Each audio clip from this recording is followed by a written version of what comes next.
Hey guys, it's Aiden back again, and you guys, I hope you guys have seen my Flash top 10 episodes and review for season 1 featuring Gemma. She came back, that was really fun. And yeah, I got prepared for another video and 2 more videos that I'm also prepared for. The major pros and major cons of Gotham season 1, and listing all of the DC superheroes in the television universe. That's like Flash, Arrow, Legends of Tomorrow, Supergirl, all those shows. So let's get into this video. The top 5 episodes of Daredevil. This show is really cool. I didn't have a Netflix account until about a week ago, but then a week ago, I watched this entire show after I got the Netflix account. I am so glad I did. This show is so well made. It handles its themes maturely. It's not funny when it doesn't want to be. It can be funny, but it can also be very dark. The villain is really great. Wilson Fisk is really great. Just let me get into this list, and then I'll talk about it more in depth afterwards. Okay, so coming in at number 5, Nelson v. Murdoch. This is one of my favorite episodes, and you can probably understand why. And warning, spoilers. If you haven't seen the show yet, first of all, watch it, and then come back. And then you can experience all the spoilers with me. So Nelson v. Murdoch took place after the previous episode when Foggy found out that Matt was Daredevil. And that was a really big cliffhanger. It was late at night when I watched that episode, and then I thought, oh crap, now I gotta watch the next one. I want to sleep, but I want to watch the next one.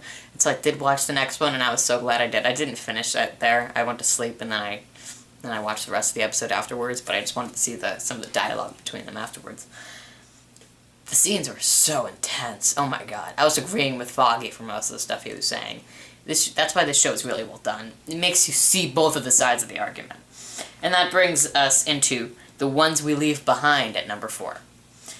This is an episode with really great Ben, Urich, and Karen Page scenes. They had really good interactions. I love how they interacted. We got to see more of Ben's wife, which was kind of heartbreaking.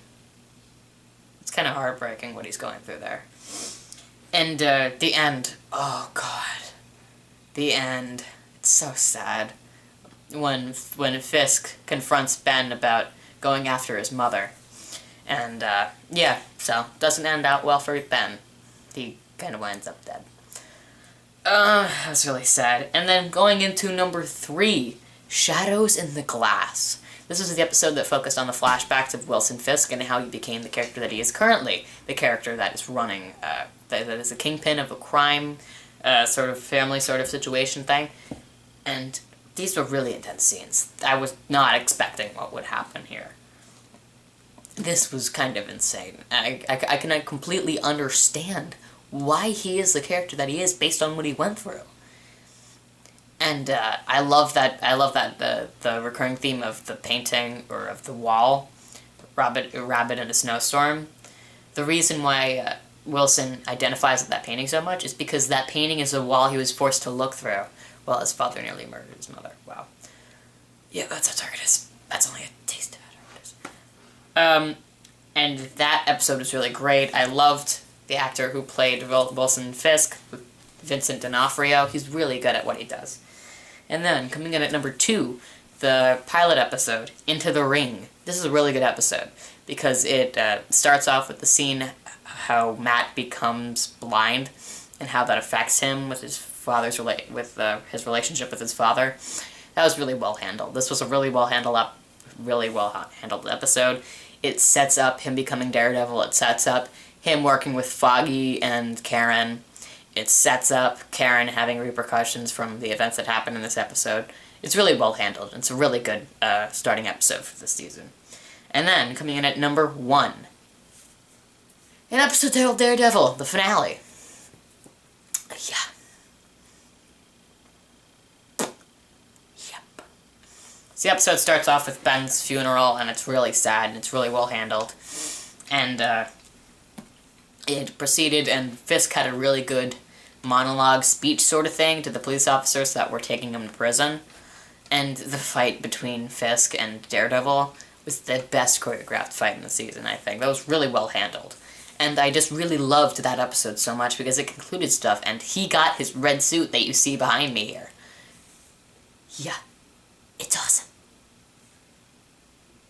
And so basically that sums up my top 5 episodes and what I really think about the episode, about the season there.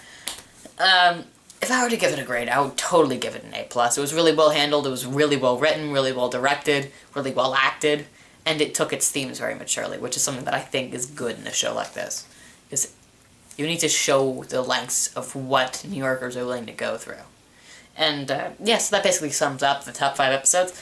Now for more like thoughts about the rest of the season, I love the opening. The opening is probably my favorite part of the show. I mean, I love all the other things that I listed, but the opening is so well done. If you haven't seen that, just look it up on YouTube. I might leave a link in the description below. You should really check it out. So yeah. That's pretty much it for today, guys. What did you think of Daredevil? Be sure to leave your thoughts in the comment section below. I'd love to hear them. So, guys, be keeping an eye open in the next few days for the Gotham Major Pros and Major Cons video, and listing all of the superheroes existing in the DC TV universe. So, guys, I'll see you next time. I really hope you have a great day. I really hope you enjoy yourself. And be sure to keep an eye open. If you haven't already, be sure to like, comment, and subscribe. Until next time, guys, adios amigos.